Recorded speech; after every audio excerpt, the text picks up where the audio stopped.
Assalamualaikum and hello to everyone. So in this video, we will look at a question from chapter 3 involving the steady flow energy equation. So you can pause the video to understand the question.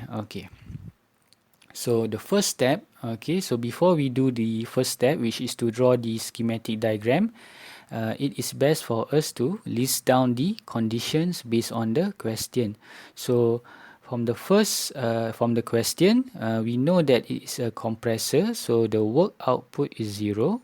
And then we know that it's an adiabatic compressor, so Q in equals to Q out 0.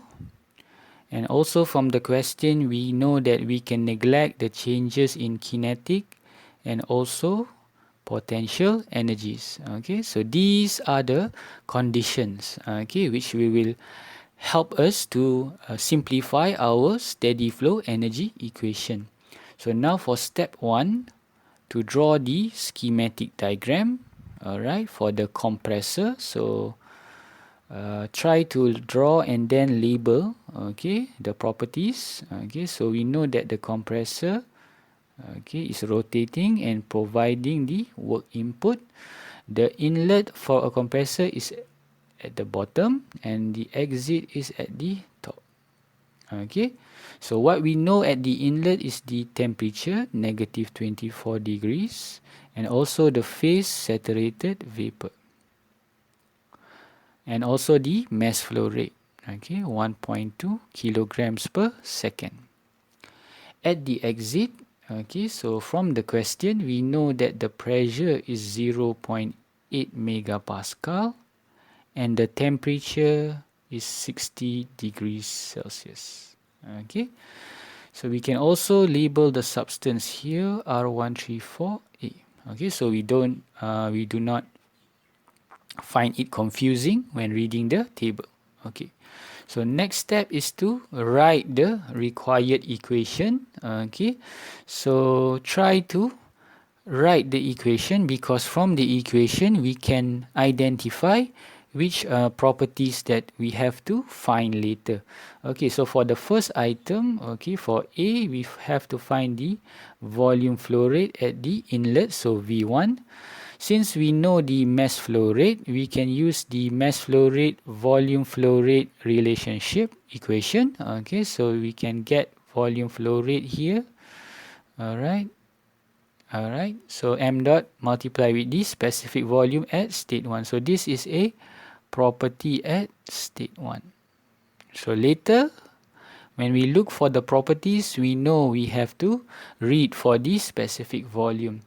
For B, so for B, to find the work input or power input, we have to use the SFEE. Alright, so write the general equation first.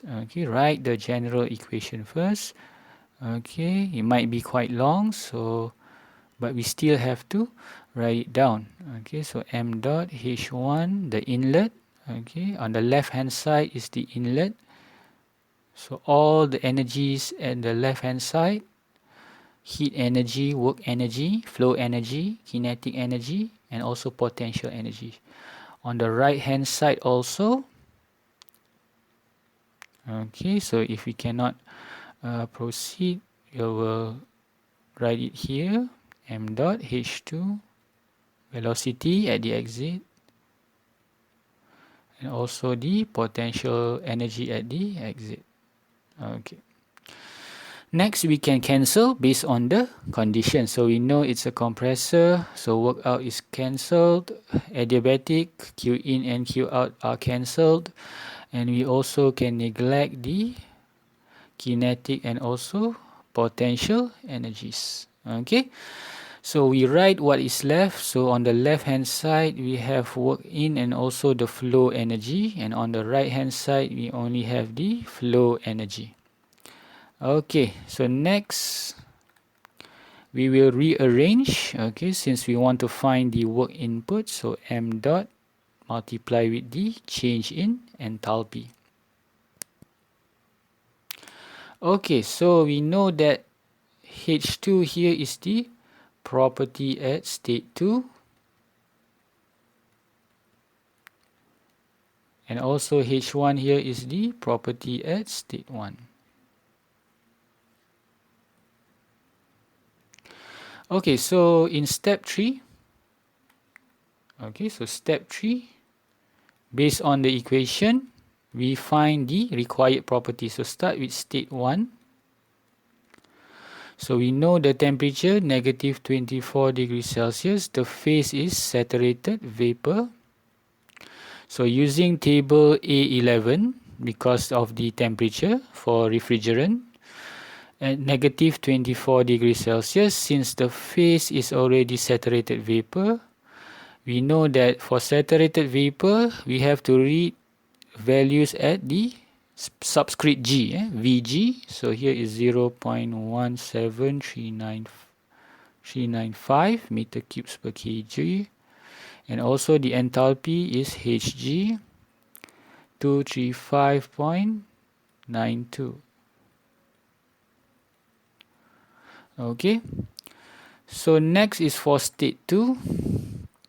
So for state 2, we know the pressure 0.8 megapascal, 800 kilopascal. We have to write it in both units.